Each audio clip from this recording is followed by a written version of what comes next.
I just graduated from college at the age of 22, and all of a sudden, I had $120,000 in debt.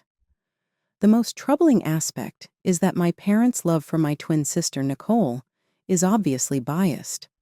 I wanted to pursue a legal education after high school. My parents advised me to utilize school loans to assure payments, since they were dubious if I would be able to obtain a scholarship, even though I desired one. I was still under 18 at the time, and I understood very little about loans. I took my parents' advice and applied for a loan because I trusted them. My parents completed the majority of the application papers, and I signed as directed without providing enough details. I discovered that I had been partially given a scholarship when I later received the results of my scholarship application. My parents told me that the scholarship would pay half of the tuition and that they would pay the remaining amount when I asked about the specifics of the scholarship. Even though the scholarship cut my tuition in half, I began to have my reservations. The needed loan amount was just half of the tuition because the institution covered the cost of food and housing in addition to offering quarterly scholarships. Other methods were used to cover the remaining costs. I worked part-time in a cafe to support myself, and I never once discussed this subject with my family. Over the last 4 years, Nicole has chosen to pursue a career in modeling, despite my parents' wishes for her to go law school or find a more secure position. After graduating, I decided to obtain job experience rather than seek more degrees. After I began working as an intern at a law firm, I got a letter from the bank that I needed to repay a $120,000 debt. Upon reviewing the enormous email invoice, I found that the total cost of tuition for the 8 semesters I attended, including interest, was less than $60,000. The stated sum, however, was double that. I called them right away for clarification because the total, including the money my parents provided for my dorm expenses, didn't even come close to $70,000. They clarified that the $120,000 entire tuition was deducted as a safety measure in the event that the scholarship was not granted. Perplexed, I informed them that half of the tuition had been paid for by the scholarship. Even though the scholarship was meant to cover costs like food and housing, I started to have my doubts when the bank removed the whole tuition money. Despite my parents' justifications, I was able to spot their falsehoods right away. I went to see them last weekend after deciding that the problem couldn't be handled over the phone. They initially attempted to divert the conversation, but when I repeatedly pressed them for an answer, they finally came clean. Following many conversations, they acknowledged that the remaining sum was used to cover Nicole's tuition. When I found out, I became enraged and accused them of always helping her, pointing out that their overprotectiveness was hurting her chances for the future. My mother retaliated by defending herself. They claimed to love both of their kids just as much. They first stated that they had no intention of giving Nicole a portion of my tuition, but once I was awarded a portion of the scholarship, they finally agreed to give her half of it. I questioned them about why they hadn't thought about getting Nicole a separate loan. They clarified that they had no other assets to provide because they had previously used their property as security for my education, and Nicole's high school scores were insufficient for an independent loan application. I stated that Nicole and my parents should split the remaining $50,000, with me contributing only $70,000. After spending some time alone in my room the next morning, my father knocked on the door and said he wanted to have a serious conversation before he left. But that wasn't the discussion I was hoping for. The subject of the loan was raised once more. My father clarified that he believed it was his duty as a parent to ensure the futures of both of his children. I felt compelled to inquire as to why he had made such a significant financial commitment to Nicole. He clarified that although he had made every effort to secure Nicole's admission to college, she finally decided to pursue a career in modeling. I inquired sarcastically if Nicole had accomplished anything significant in the previous 4 years. My father gave a negative response, but he also said he couldn't stop her from trying. I felt bad about the harsh tone I used, but I knew it was too late. I informed him that $120,000 was simply too much for me to handle. My father countered that loan payback is reasonable because I am now making a respectable wage at my job, and my income is anticipated to rise as I move into a full-time career in a few months. I responded by pointing out that, unlike Nicole, I have a steady job path ahead of me, even if I am just 22 and may take 5 years to return the debt in full. I asked myself why I had to take on my sister's financial burden while her future was still up in the air. I was given a lecture once more on how women need to study a lot in order to be excellent moms and wives in the future. I listened with nothing but annoyance, since I couldn't agree with it at all. In the end, I'm not sure if I really have to pay the $50,000 on my sister's behalf, if it's really my responsibility, or if I'm just being asked to do it because I have a job. I spoke with several friends about it, and they said that I should pay as well if Nicole was. But that wasn't the case. Furthermore, my college peers believed that I shouldn't be held entirely accountable for the expense. If nothing else, they thought Nicole ought to pitch in a little. It's important to remember that student debts cannot be transferred to another person. However, a transfer of this kind is feasible with personal loans. A part of educational loans are remitted to the student's account to pay costs such as textbooks, food, and housing, but most are put directly into the university's account. The majority of the remaining living expenditures were paid for by part-time employment because certain subsidies were allocated to educational facilities. My parents prudently took the remaining $50,000 out of my personal account and gave it to Nicole as a consequence. This was made feasible by the fact that when I was 18 and hardly knew the ins and outs of banking, my parents had access to my account.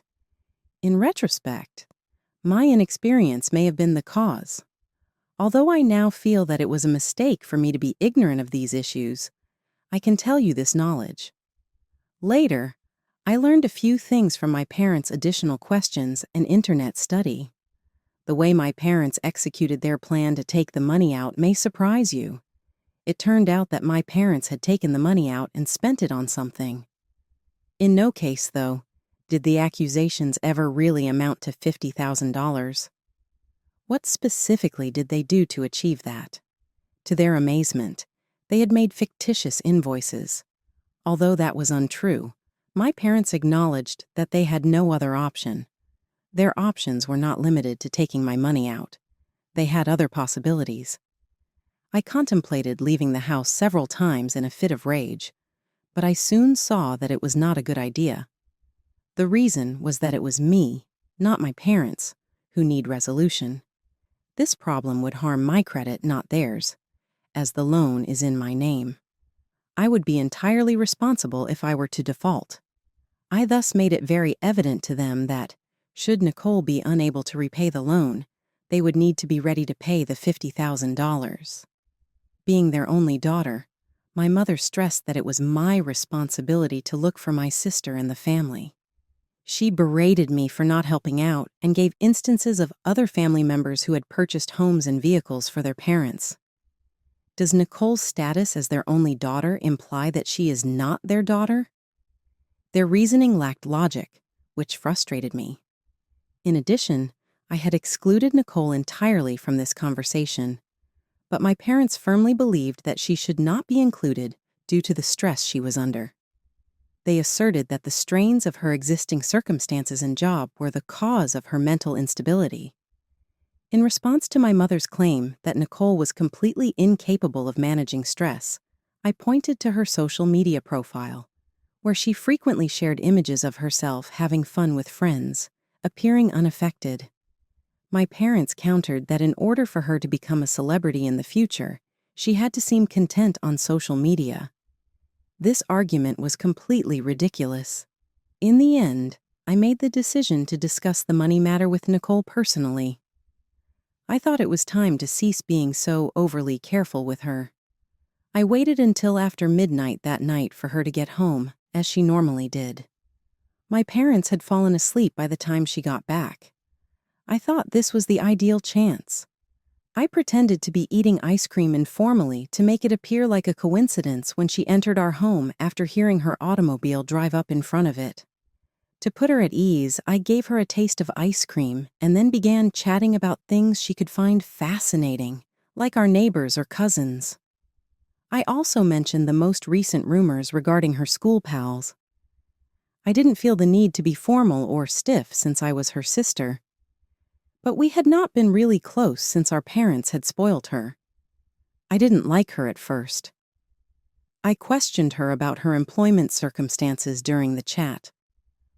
I inquired about any classes she had attended or abilities she had acquired to follow her aspirations because, based on her response, it didn't appear that she was having any serious problems at work.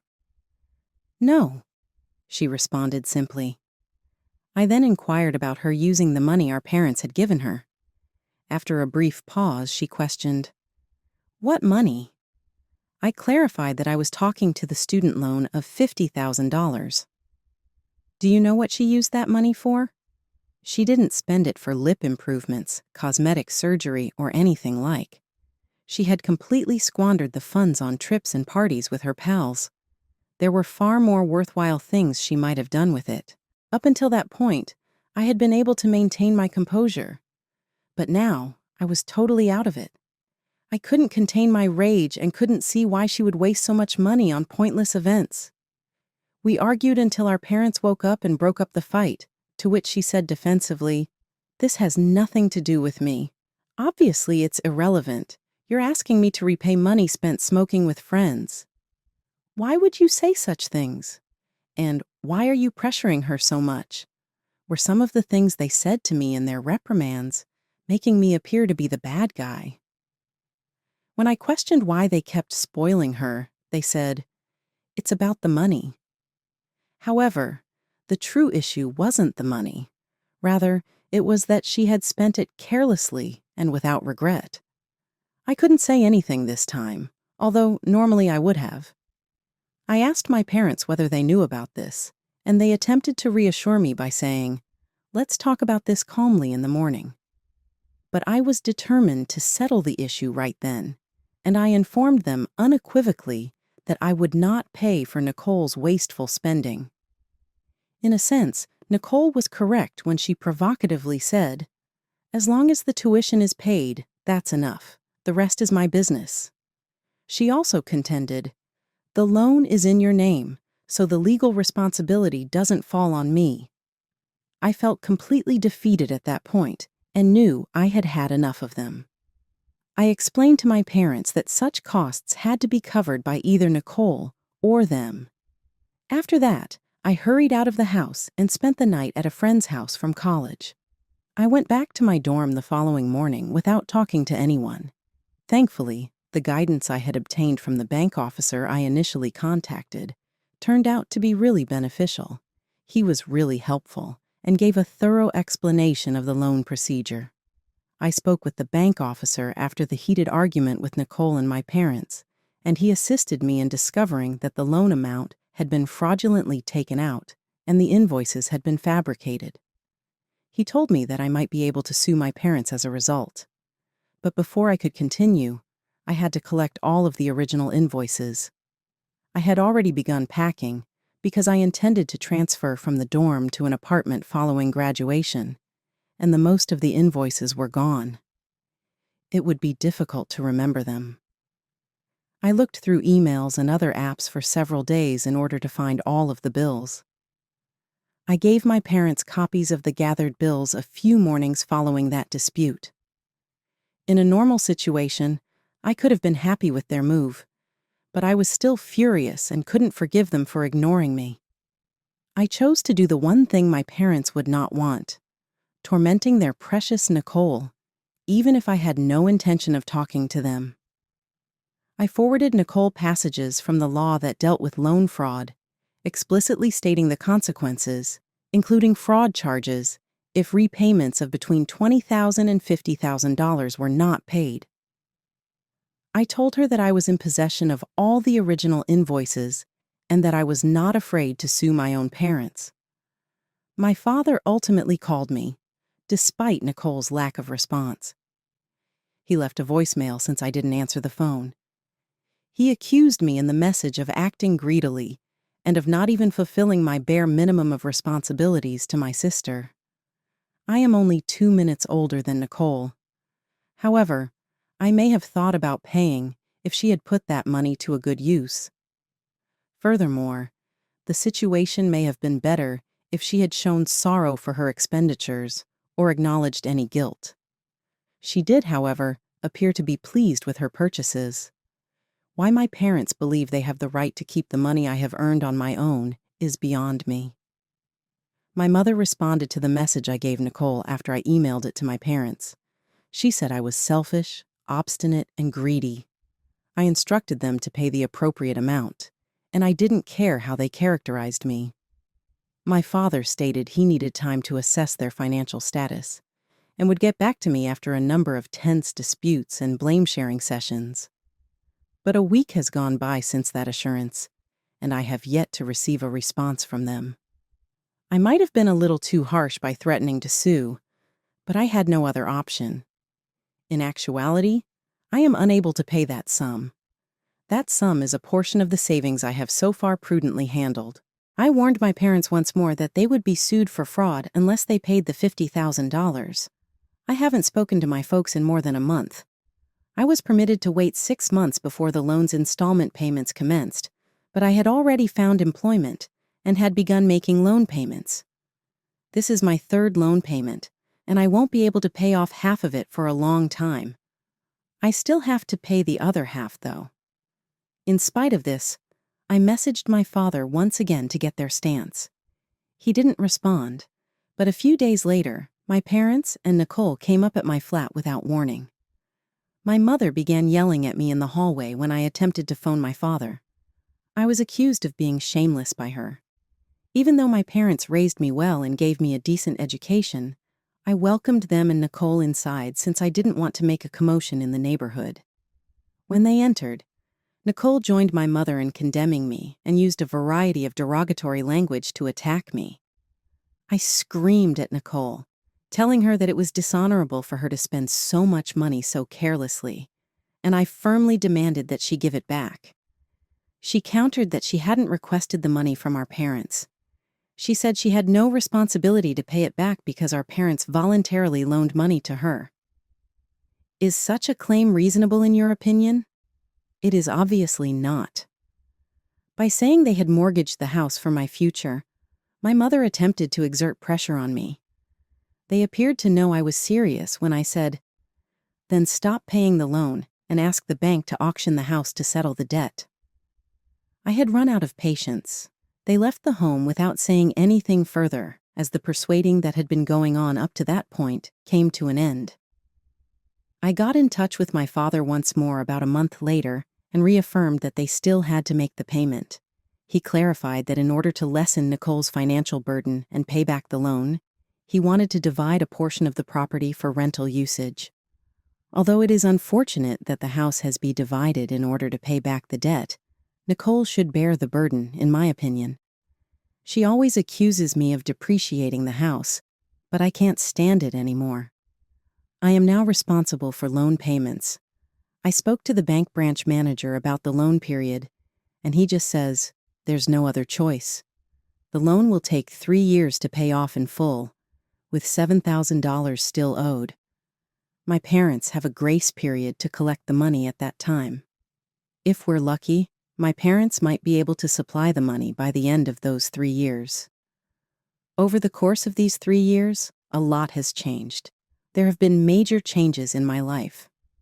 In addition to being engaged to my college sweetheart, I am currently employed in Canada as a corporate lawyer. Our wedding is scheduled for next year. I am really appreciative of my current achievement, as well as the fact that I have finally paid off the debt and finished the drawn-out repayment process. But the fact that my connection with my parents has gotten worse still makes me very sad. This issue is still confusing, but my father agreed to rent out half the house and use the rental revenue to pay off Nicole's loan. The payments were sent according to schedule at first, but my father stopped paying me right away, as he found out that I was a full-time, high-paying employee of a large corporation. Sometimes he gave excuses like renters not paying their rent on time. He also said that extra funding was needed to cover my mother's growing medical bills and company problems, which resulted in further payment delays. He has been delaying payments for the last 2.5 years, using these different justifications. I have been the sole one paying payments in the interim.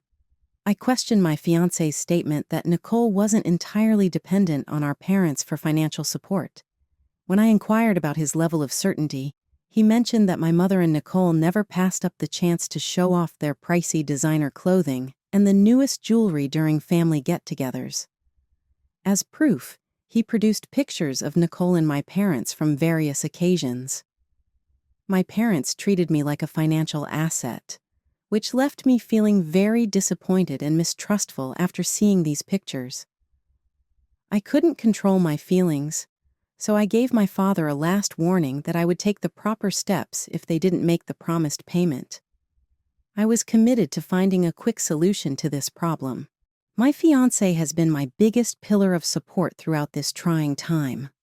He sought the expert advice of his sister, who works as a police officer. His sister promptly got in touch with my parents and told them that if they didn't pay, I was ready to report the incident to the police. However, in order to avoid going to court, my parents sought an informal resolution because it was evident that this was a civil problem and was unlikely to be handled as a criminal case. Having to do such actions really disturbs me, but I was left with no other option. Eventually, my father grudgingly consented to pay, but my father sent me a stern letter saying he was disowning me when the loan was paid off in full. "Never contact us again," were the harsh words written in the letter. I was shocked by this unexpected event and started crying. It was quite upsetting to be treated this way by my own family, but my fiancé reassured me, saying, "This isn't your fault. They're just greedy and spiteful." As I sobbed, I felt guilty and even thought about giving them back the money they had paid. But as I collected myself, I understood that no matter how much I had done for them, they would never regret it. I now have the fortitude to live my life without being impacted by other people's criticism.